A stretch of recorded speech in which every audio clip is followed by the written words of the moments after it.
A chance encounter would lead police to a body in a freezer and solving a case that was almost 3 years old. This is the story of Denise Huber. But before we get started, welcome to True Crime with Maneater. If you love all things true crime, including missing person cases, cold cases, and just the strange happenings of the world, you know what to do. Let's get started.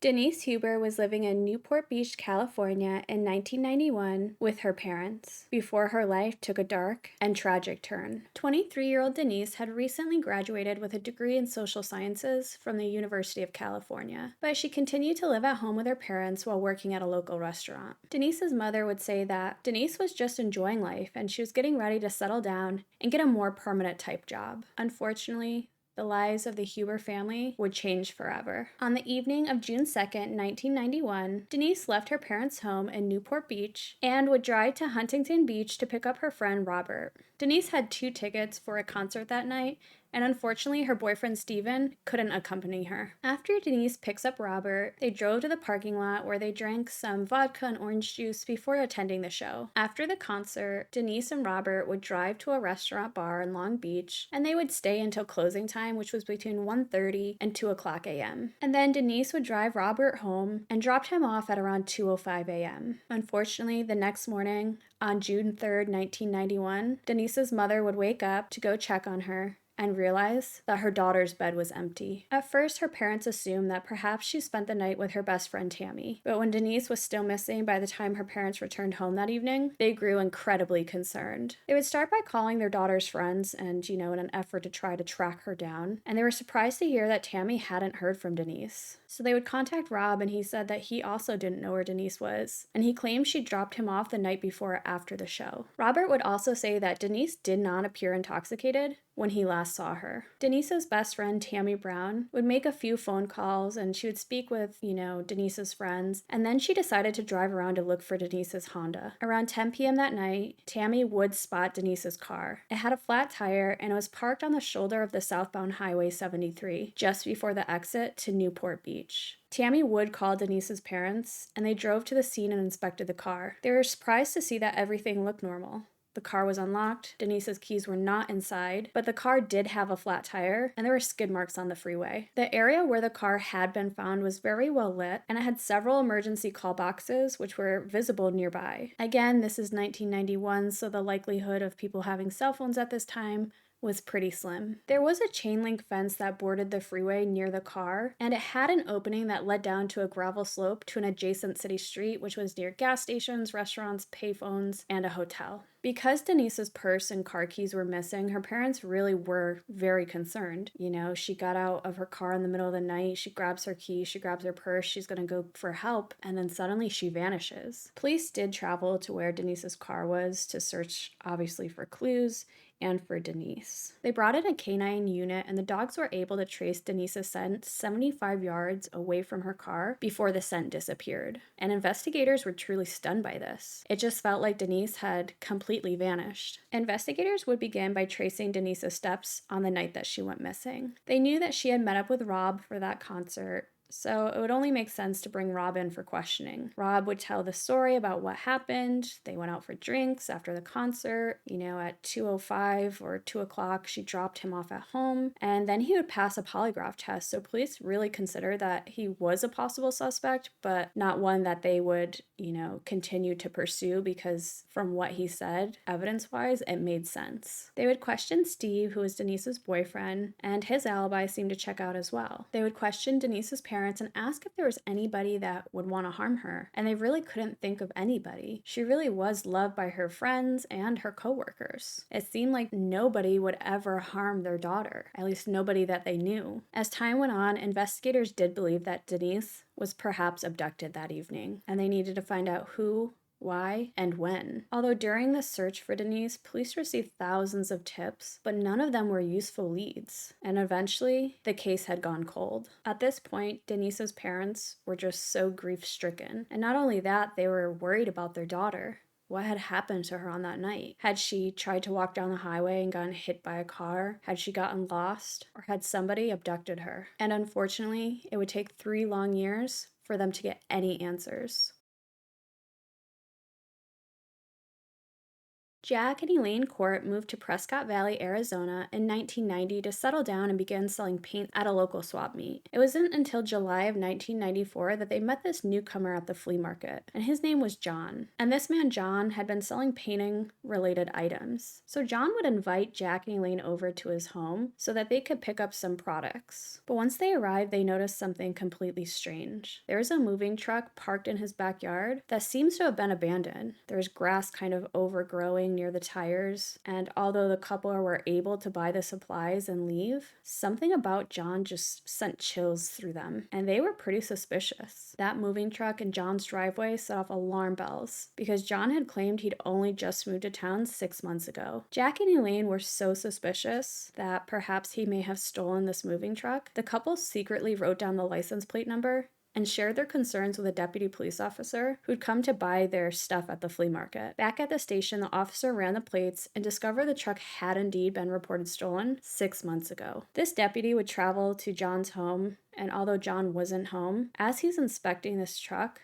he noticed something that was very alarming. There were chemicals sitting outside of the truck and an extension cord leading from the back of it, and he suspected that whoever stole this moving truck may be using it as a drug lab. Less than an hour later, agents from the narcotics team came to the house with a search warrant and proceeded to check out the property. When they opened the back of that truck, they found a deep freezer, which at the time they presumed was full of drugs. Unfortunately, what they found inside was considerably worse. As they began to open the bags in the freezer, they found a victim on her knees with her head bent down and her arms handcuffed behind her back. It seemed that a cloth had been stuffed in her mouth, which was duct tape closed, and it was a gruesome scene. Scott Masher, who was a sheriff on the scene, would go on to say, "Inside the freezer were plastic bags. Obviously something was in it. There was an odor, and I noticed frozen blood in the bottom of the freezer. When we cut the plastic bag open and peeled it back, I could see an arm. And as we began to open the bag more, it appeared to be a young adult female." And as investigators are at the home and, they're shocked to find a body in the freezer and they're processing the scene and they're calling in all the right people, the resident of that home and the person presumably responsible for the stolen truck and the dead body pulled into the driveway. And this man's name was John Joseph Famolaro. Instantly, investigators couldn't believe just how calm this man was. And it was actually eerily calm. I mean, he pulls into his driveway, he sees tons of police cars, narcotic dogs, and he's got a body in a freezer, and he's just completely calm at this point. They would bring him into the station for questioning, and he was strangely cooperative until they began asking him about the freezer. And at that point, he just said, "I have nothing else to say, and I want an attorney." Although he didn't talk to police, they did have enough to arrest him for not only murder, but the theft of the moving truck. And then the victim's body was sent to the medical examiner's office where researchers would attempt to identify the victim. As they're waiting on results from, the autopsy and the examination, they do have a search warrant for the defendant's home and a California warehouse. On July 14th, 1994, the day after the discovery of the freezer in the rental truck, they did execute a search warrant at the defendant's home in Arizona. Instantly, the first thing they noticed is the home was very heavily cluttered with stacks of newspapers, books, decades-old receipts, and boxes that were neatly organized in stacks. Eventually, police would collect over 100,000 items from the home. Eventually, they'd come across 2 boxes on a shelf in the defendant's garage. The word Christmas was written on the boxes, and when investigators opened these boxes, they were shocked to see what was in there. One of the boxes contained a large black garbage bag similar to the one used to hold the body in the freezer. In the bag were smaller boxes that contained items belonging to Denise, including her wallet, checkbook, purse, makeup, car keys, a pen, lipsticks, and other items that bore her name, such as her credit cards and driver's license. Unfortunately, it also contained items that Denise was last seen wearing on the night of her disappearance: her jacket, her dress, underwear, and high heels. The left shoulder strap of the dress was torn and frayed, but it was still attached to the dress by a thread. The shoes had severe scrapes on the back of both heels, and the tip of one heel was broken off. The small box that contained the shoes, the keys, wallet, and checkbook displayed bloodstains that had grown moldy and had a strong foul odor. One of the boxes also contained a bloodstained hammer, a bloodstained pair of men's jeans, a bloodstained sweatshirt, dried blood-soaked rags, and a pair of surgical gloves turned inside out, as if somebody had pulled them off. The other box had bloodstained flaps, contained an empty box for handcuffs, a roll of duct tape, a bloodstained nail puller, more bloody rags, and a white plastic garbage bag similar to the bags that covered Denise's head. Inside the bag was a gray tarp that was also covered in dried blood. Eventually, forensics would determine that the roll of duct tape was the same kind of tape that had been used to cover Denise's face, and at the end of the tape matched the tearing on a piece of tape found with the body. In another corner of the garage was a box that contained another bloodstained tarp. Inside that tarp was a bloodstained shirt. Keys to the handcuffs that were found on Denise's body were in the defendant's desk drawers. The key to the freezer was also discovered inside the rental truck, and police would find a receipt for the freezer showing it had been ordered on June 10th, 1991, which was about a week after Denise disappeared, and it had been delivered the very next day. Even more horrifying, police found several issues of a newspaper that featured headlines concerning Denise's disappearance, and the defendant, John, had videotapes with a recording of a segment from Inside Edition that featured a story about Denise's disappearance. They would get a warrant for this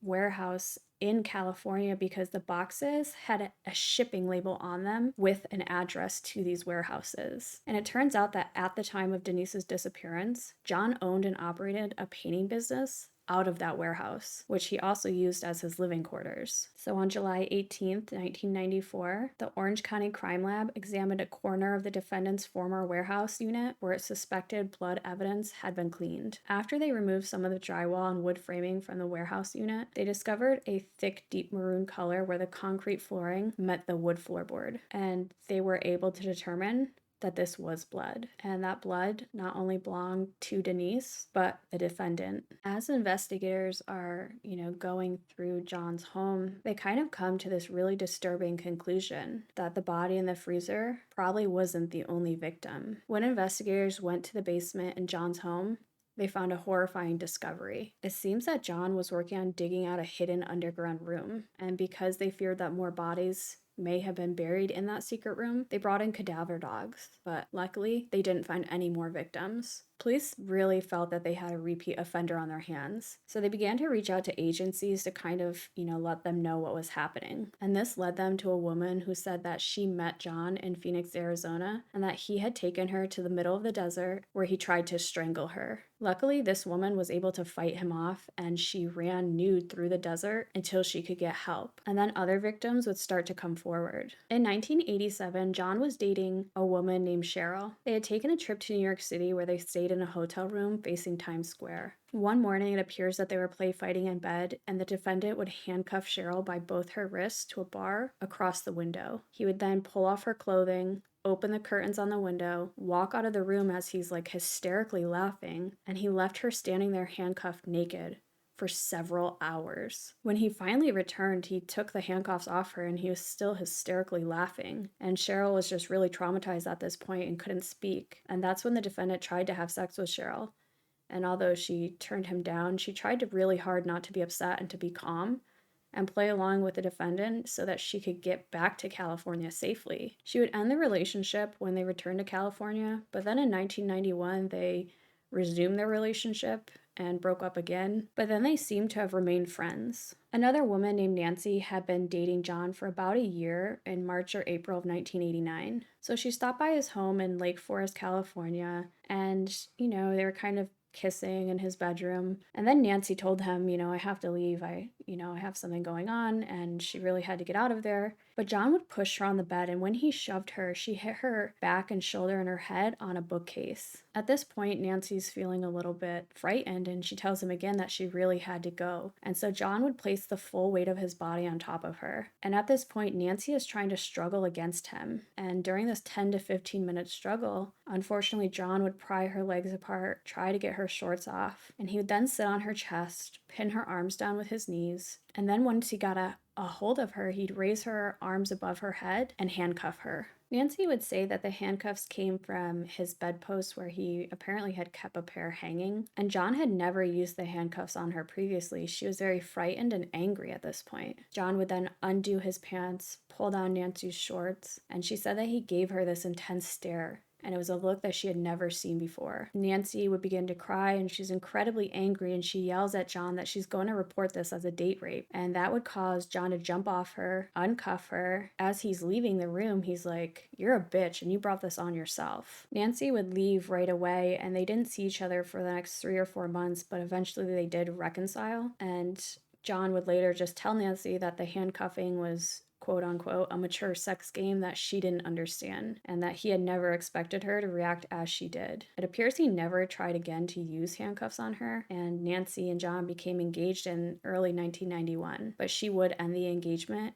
in June of 1991. An autopsy would reveal that Denise had been sexually assaulted, and she died from blunt force trauma to the head after being struck more than 30 times by, most likely, the hammer found at the crime scene. Authorities began to believe that at the time of Denise's disappearance, John had been running a paint business in that warehouse in Orange County, and it wasn't far from where Denise's car had been abandoned. And of course, when they went to that warehouse and they actually sprayed luminol, they revealed that the back walls were covered in blood, and it belonged to both Denise and John. Police firmly believe that John had been out hunting for victims that night when he came across Denise trying to fix her flat. They believe he struck her with a hammer, dragged her back to his car, handcuffed her, and took her back to his warehouse where he would eventually rape and kill her. They believe that he held onto her body with the intention of burying it, along with all of the evidence that he was digging at the bottom of his home. In July of 1994, John did stand trial for Denise's murder after pleading not guilty. He was convicted of murdering and kidnapping her, and he was sentenced to death. Interestingly enough, during the trial, the defense would bring on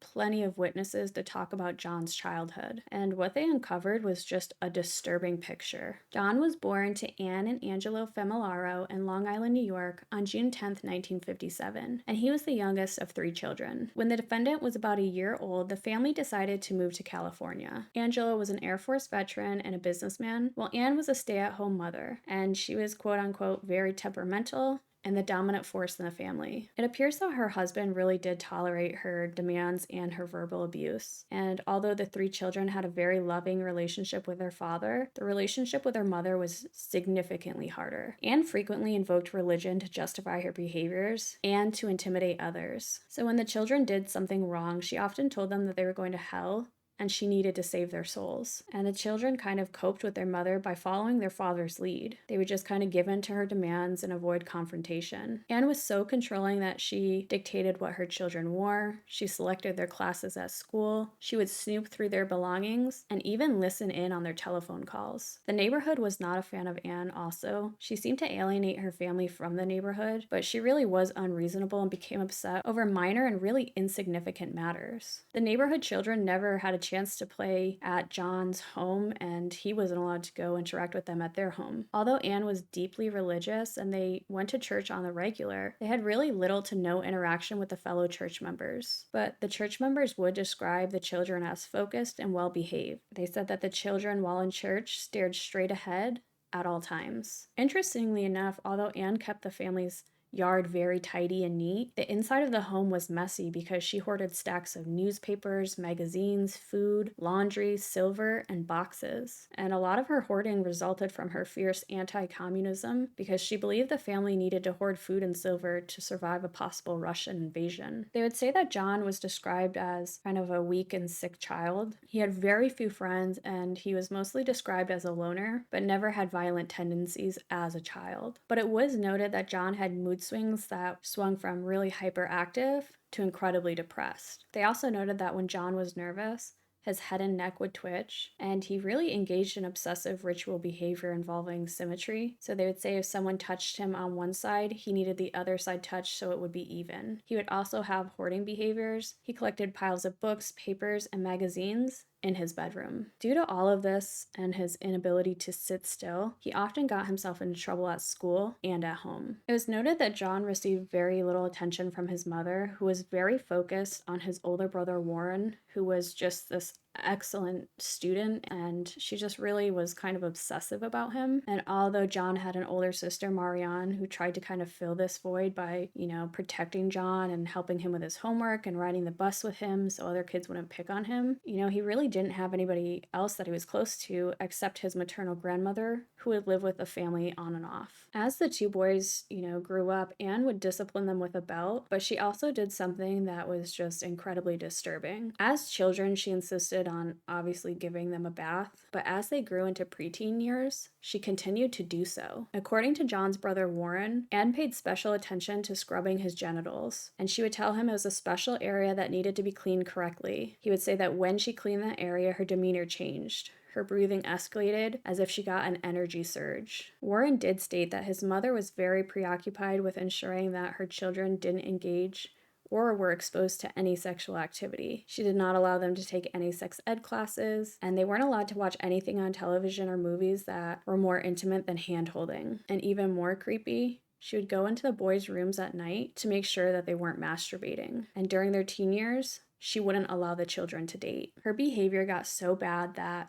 when Warren was attending college, Anne secretly followed him and his girlfriend Mary to a motel room, waited until Warren left. Using some sort of ruse, she barged into the room and confronted Warren's girlfriend. And then Anne would fly into this blind rage where she swore at Mary, slapped her in the face, rambled on about religion and sex, and claimed that Mary would die that same night. And when Mary asked her how she was going to die, Anne tackled her and began choking her. Luckily, Mary broke free and called the police, but Warren did pursue her to not press any charges. When John was a teenager, Anne would send him to a seminary, and she didn't hope that he would become a priest, but she stated that she wanted a lot of that to rub off on him. And after he graduated, he went to this Catholic liberal arts school where he met a woman known as Ruth. And they had an on and off relationship for about 2 or 3 years. During that time, Ruth had gotten pregnant and decided to have an abortion. And then near the end of the relationship, she became pregnant again. But she didn't want to marry John, and so she denied his marriage proposal and gave the child up for adoption, and then would move to Texas. John stated that this was very painful and traumatic to him, and especially her decision to give up the child for adoption, that second pregnancy. He had hoped that he would be able to raise the child by himself, but he did lose a custody court battle, and unfortunately he was,